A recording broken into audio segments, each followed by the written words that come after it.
bonjour, qu'est-ce qu'il y a? Mon segment, c'est plus tard dans l'émission, non? Ankama Édition a besoin d'un coup de main?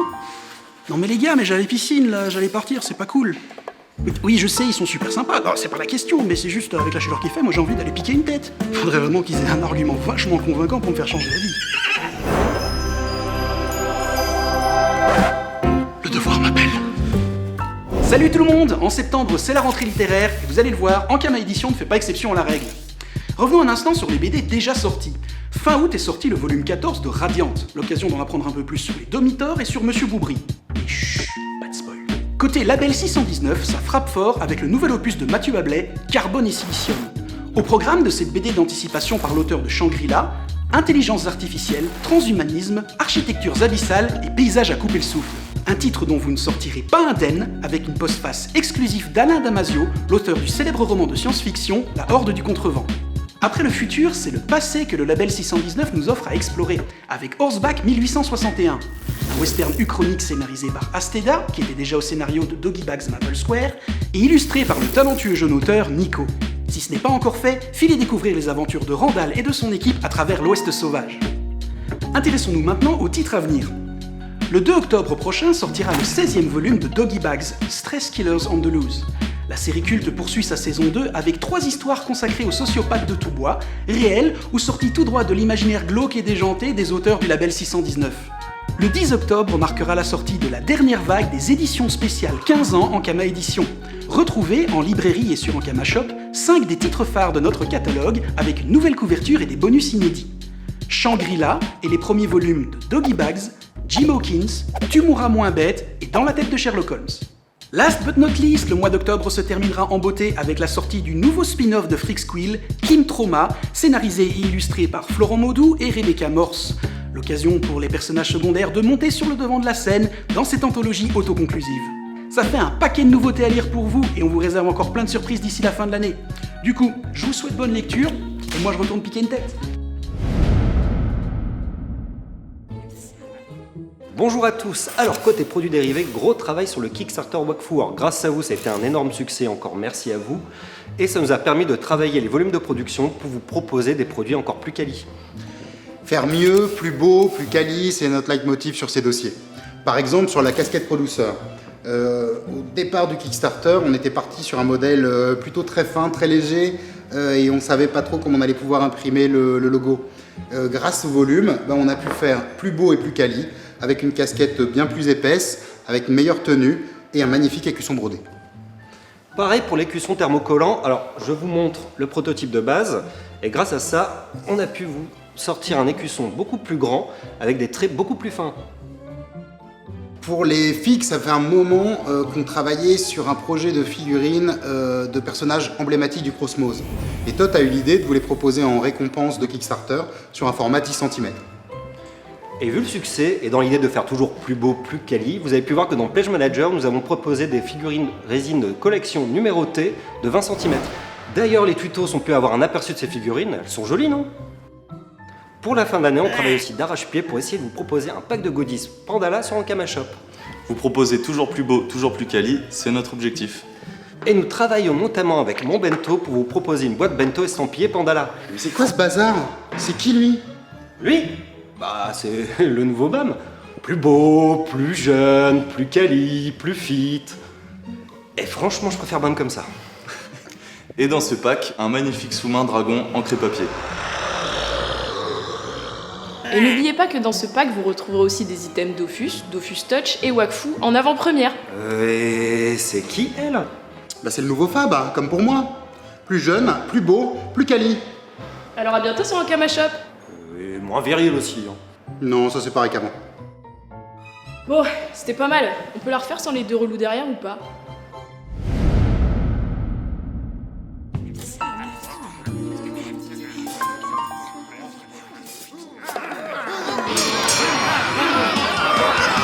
Dragon Miner! Abominable! Kill me! Ogress! Dragonan!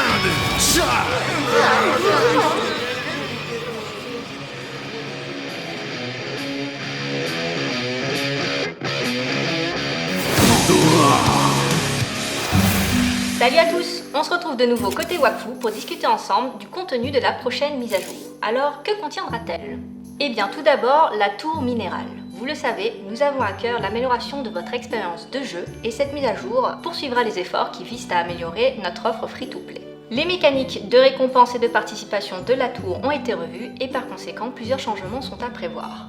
Un nouvel étage pour les niveaux 201 215, les monstres qui auront droit à un nouveau skin, la restriction d'accès journalier qui sera retirée et par conséquent les tickets seront directement accessibles en jeu, et le système de stèles qui remplacera le système de score actuel pour pimenter vos combats.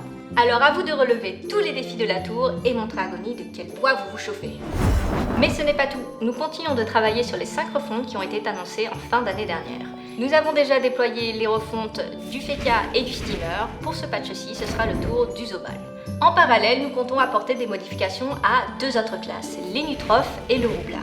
En effet, nous souhaitons revaloriser certaines options de ces classes tout en conservant leur mécanique principale. Pour terminer, nous comptons fusionner les serveurs. À cette occasion, nous vous avons donné l'opportunité de baptiser votre prochain chez vous à travers un sondage. Vos votes ont déterminé le nom de vos futurs serveurs, ce sera donc Rubilax et Pandora. Bien entendu, pour la suite, nous comptons publier un article dédié pour vous préparer à cette fusion. D'ici là, n'hésitez pas à participer à la bêta pour nous faire part de vos impressions. En attendant la 1.69, on vous souhaite un très bon jeu à tous et on vous dit à bientôt sur Wakfu pour plein de surprises.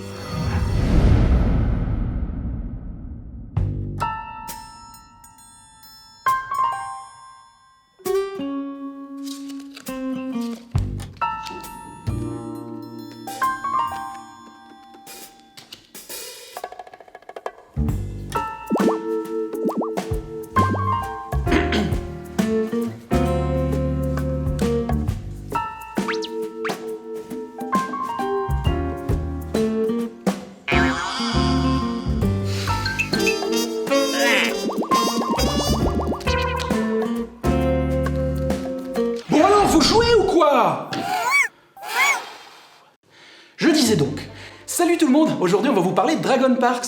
Dragon Parks est un jeu de draft pour 2 à 5 joueurs dès l'âge de 8 ans. Chaque joueur est le gérant d'un parc naturel, représenté par ces 3 îles, dans lequel des dragons ont décidé de faire leur nid. Ce sera donc à vous de gérer au mieux ces îles pour attirer le plus de dragons, et ainsi attirer le plus de touristes. Vous allez drafter ces cartes transparentes, que vous allez placer au fur et à mesure sur vos îles.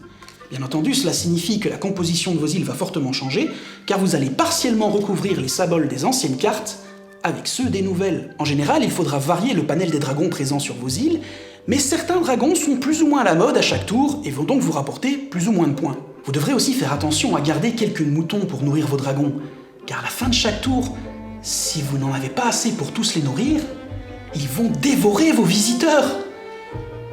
Et s'ils dévorent vos visiteurs, vous allez perdre des points.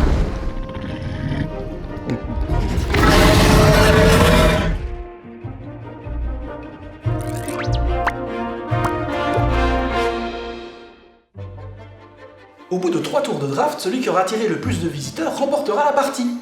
Dragon Parks est un jeu rapide d'apprentissage et accessible à toute la famille. Il sera disponible en boutique fin octobre. À propos de boutique, vous vous souvenez probablement de Dream Runners dont on vous avait parlé dans les épisodes précédents. Eh bien, il est maintenant disponible en magasin et on a hâte de savoir ce que vous en pensez. Pour les amateurs de monstres, l'extension Monster Slaughter Underground arrive dans les semaines qui viennent, à la fois pour nos backers de Kickstarter, encore merci à vous, ainsi que dans les magasins spécialisés. De quoi rajouter un petit peu de piment à vos chasses au clair de lune. Et pour ceux d'entre vous qui ne sont ni monstres ni dragons, vous serez ravis d'apprendre que de nouveaux dinosaures vont bientôt arriver dans les parcs de Draftosaurus, avec pas moins de 2 nouvelles espèces qui... Oh, ça va là, qu'est-ce qui se passe? Vous êtes jalouse ou quoi?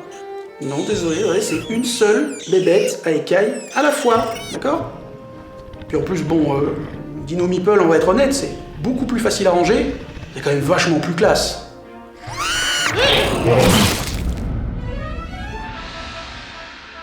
Du côté de Dofus Touch, nous fêtons ce mois-ci les 4 ans du jeu. Nous tenons à vous remercier pour votre fidélité et certaines surprises vous attendent en jeu et sur nos autres médias. L'anniversaire n'est pas la seule actualité de ce mois-ci. Une mise à jour intermédiaire a été déployée il y a quelques jours avec notamment la refonte des donjons Bouvetou et Corbac. La prochaine grosse échéance arrivera en décembre avec une mise à jour majeure qui ne laissera personne indifférent. Entre deux, les événements de la fête du Ripat et d'Halloween feront leur retour. Soyez prêts à repartir à l'assaut de l'île horrifique et de ses terrifiantes ghouls. Un programme qui s'annonce chargé jusqu'à la fin de l'année. Restez connectés sur le site officiel Dofus Touch pour avoir toutes les informations. À bientôt! Bonjour à tous, septembre c'est un peu la rentrée pour nous aussi, fin des vacances, retour des équipes sur le projet, et justement on a profité de l'été pour mettre les choses bien à plat et envisager la suite de la production jusqu'à la fin de l'année et plus encore. Petit bilan, lors de la dernière alpha vous aviez touché le PVM du bout des doigts, plusieurs choses ont évolué depuis, l'intégration de quêtes, la progression du joueur, le déblocage de contenu, le mode coopératif à 3 joueurs, ce contenu que l'on appelle les îlots monstres continue de s'étoffer. En parallèle, nous avons entamé d'autres features, la nation de Donta est en pleine construction, l'arène asynchrone est en cours de développement technique, la Havre Hill, son fonctionnement et sa customisation prennent doucement forme. En bref, nous avançons. Pour vous permettre de saisir plus concrètement toutes ces évolutions, je vous propose de nous rejoindre prochainement sur la chaîne Ankama Live pour des sessions gameplay commentées. Restez connectés! Bonjour à tous, nous vous l'avions annoncé lors de la précédente émission, le réveil de Pandala se fera en plusieurs temps et cette deuxième partie vous réserve quelques nouveautés. À cette occasion, je vais recevoir Sly et Nixie qui vont vous parler de leur rôle sur cette mise à jour. C'est parti! Salut, alors du coup, t'es qui et tu fais quoi? Je m'appelle Sly, je suis game designer sur le projet Dofus. Comment on travaille un game designer lorsqu'il y a une nouvelle mise à jour ou une nouvelle extension qui sort? On rentre en premier lieu dans une phase de pré-production où on va réfléchir aux idées qui nous viennent, que ce soit au niveau de la narration, donc ce qu'on veut raconter durant cette mise à jour, ou alors au niveau du contenu, donc le nombre de donjons, le nombre de familles de monstres, les équipements qu'on veut proposer aux joueurs et globalement tout ce qu'on veut faire entrer dans une mise à jour. Ensuite on va rentrer en production, on va réaliser ce qu'on a pensé juste avant, puis on va le tester, le mettre en bêta et ensuite produire la mise à jour et l'envoyer. Et sur une mise à jour comme Pandala, quel a été ton rôle? Moi j'étais game designer narratif, donc je me suis essentiellement occupé de la narration avec mes collègues, écriture du background, écriture des quêtes, et voilà, donc histoire de contextualiser et réfléchir à ce que le joueur allait apporter à la narration de Dofus au travers des quêtes de Pandala. Vous avez forcément tout un travail de recherche avec une inspiration. Sur Pandala, on se doute qu'il y a un peu d'Asie, Japon, /Chine, etc. Comment ça fonctionne? Comment vous êtes parti sur tous ces travaux de recherche? Alors, il y a autant d'inspiration que de gens qui travaillent sur le projet. Essentiellement, ça va être des références historiques ou mythologiques. Moi, de mon côté, j'ai eu 2 livres qui m'ont principalement inspiré. Le dictionnaire des yokai de Shigeru Mizuki, l'auteur de Kitaro le Repoussant, qui est donc un animé basé sur les yokai. Et Samouraï, un bouquin historique de Mitsuo Kure, qui est un ouvrage très complet historique sur les samouraïs. Et donc, où chacun puise dans les références qu'il veut, que ce soit dans la pop culture ou dans des références beaucoup plus sérieuses. C'est la force de Dofus, mélanger de l'humour et des choses un peu plus sérieuses. Voilà. On a vu sur la partie 1 que certains mobs /PNJ avaient quand même des noms plus ou moins cocasses. Comment vous viennent ces idées de noms complètement incroyables finalement? Ça dépend complètement. Des fois c'est juste un jeu de mots qui nous fait rire et qu'on va mettre dans un PNJ. Des fois c'est pour grimer une référence, pour qu'il appartienne, pour pas qu'il y ait d'ambiguïté en fait, qu'on ait le personnage historique, le personnage de Dofus. Ça dépend vraiment, mais ça dépend aussi des gens, donc il n'y a pas de règles précises sur l'humour dans Dofus. C'est pas tout seul, du coup, vous êtes plusieurs? On est plusieurs. D'accord. Et au niveau de cette refonte sur Grob, du coup, puisque c'est la nouvelle mise à jour qui va apparaître de Pandala, tu peux nous raconter un peu son histoire? Alors d'abord, je vais recontextualiser un petit peu donc pour les gens qui n'ont pas forcément suivi, mais donc les aventuriers ont découvert l'île de Pandala sous un nouveau jour. L'éveil des esprits a transformé complètement l'île et certains esprits sont complètement hostiles en fait au peuple qui vit dessus. Donc un des enjeux des aventuriers lors de la première partie de la mise à jour, ça a été de convaincre les esprits de ne pas bouter les Pandawas principalement, mais les Douziens de l'île. Et pour ça, ils ont lié leur destin à 2 dragons qui autrefois ne faisaient qu'un. Et de ce dragon sont nés 2 Dofus. Durant la première partie, ils ont pu mettre la main sur le Dofus d'encre. Et les aventuriers, auparavant, ont eu vent d'un Dofus blanc gardé par un certain Ronald le Sage. Ceux qui ont fait la quête d'introduction des Dofus le savent. L'histoire de l'île de Grob va permettre de lever le voile sur ce Dofus qui est donc le Dofus de papier, celui du dragon Imagero. Et du coup, voilà, les aventuriers vont aller sur l'île de Grob, maudite par le Dark Blood, et lever le voile sur tous ces mystères et mettre la main sur ce Dofus pour permettre la réunification du dragon et apporter la paix sur l'île de Pandala. Sacrée quête qui vous attend du coup. Et on a vu sur la première partie de la mise à jour de Pandala qu'il y avait du coup plusieurs zones, Plantala, Feudala, etc. Est-ce qu'on peut s'attendre à plusieurs zones aussi au niveau de Grob? Tout à fait. Le fait de diviser en plusieurs parties nous a donné le temps de donner à Grob l'importance scénaristique qu'elle méritait. Donc du coup, c'est 2 zones qui attendront les aventuriers pour cette mise à jour. Qui dit 2 zones dit forcément nouvelles ressources, métiers, et sur les mobs aussi? Alors pas de ressources métiers, mais 2 familles bien distinctes. Donc, comme je l'ai un peu teasé avec mes références, une famille donc de samouraïs qui va remplacer la famille de fantômes existants sur Grob, dans le système de Grob, la première zone, qui sera 150-160. Et une deuxième zone, le monde des tombeaux, donc 160-170, qui abritera la famille d'êtres surnaturels venus du plan astral, les fameux yokai. Ça veut dire aussi de donjons? Un par Ça zone? veut dire de donjons. Super, de nouveaux équipements? Et de nouveaux équipements. Bon, bah, une belle mise à jour qui nous attend en fait. J'espère. Et forcément, ma dernière question vient du mini-spoil que Logan nous avait fait dans la précédente émission. Il nous avait un peu teasé qu'il y avait plusieurs Dofus, du coup forcément, on doit s'attendre à la sortie de ce deuxième Dofus pour cette mise à jour. En effet, il se pourrait bien que les aventuriers triomphants des dangers de Grob puissent repartir avec le Dofus de papier. Eh ben super, une belle mise à jour qui nous attend du coup. Merci à toi d'avoir répondu à nos questions.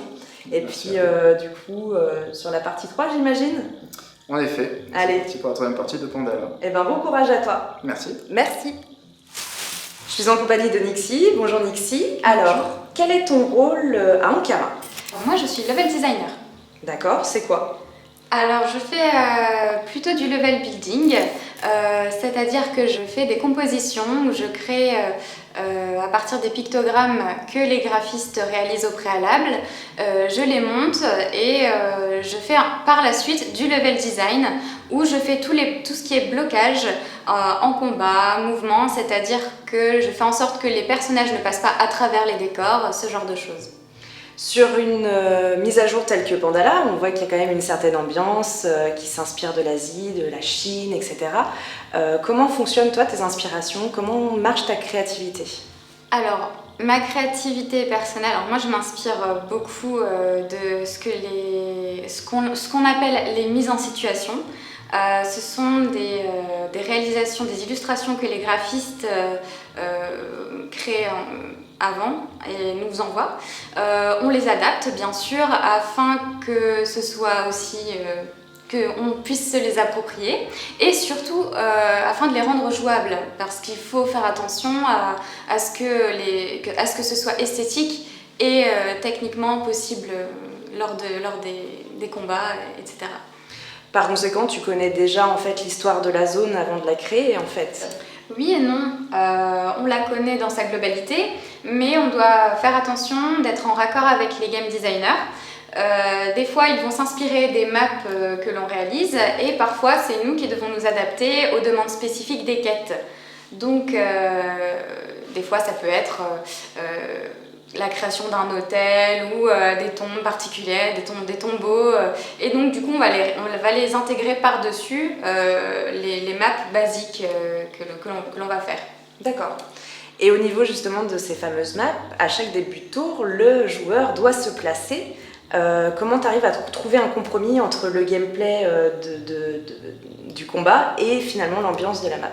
Alors ça, c'est pas du tout mon travail, c'est du game design pur. Moi, je fais les maps, je fais en sorte qu'elles soient jouables et ensuite les game designers vont décider de l'emplacement. D'accord, donc sur des quêtes, tu connais peut-être finalement les combats de quêtes, etc. pour créer une ambiance particulière? Oui, on connaît quand même, on sait quand même si ça va être des maps de quêtes, puisque de toute façon ça va être des demandes particulières qu'ils vont nous demander. Des fois ils peuvent nous demander des maps entières à réaliser parce qu'ils sont aussi en train de créer leurs quêtes. Donc du coup, oui, on va les créer par la suite. D'accord. Sur une grosse mise à jour telle que le réveil de Pandala, il y a plusieurs zones, plusieurs extensions, plusieurs mises à jour. Comment vous arrivez à donner une DA globale tout en ayant des DA uniques? Alors, c'est vrai que c'est assez compliqué, mais il faut savoir que chaque zone a ses spécificités, comme par exemple on va retrouver une grande forêt de bambou sur Plantala, beaucoup de rochers sur Terdala, mais il y aura quand même des éléments qui sont similaires, comme des statues de pandas, comme c'est Pandala, donc des statues de pandas un peu partout, qui vont faire le lien entre les zones, les unes entre les autres. D'accord. Eh bien merci Nixie pour toutes ces précisions. Un petit mot pour la fin, un petit spoil peut-être? Alors, je travaille pour la suite, mais je ne peux pas vous en dire plus pour l'instant. Bon, tant pis, on aura essayé. Merci à toi. Merci, à bientôt. Et à bientôt.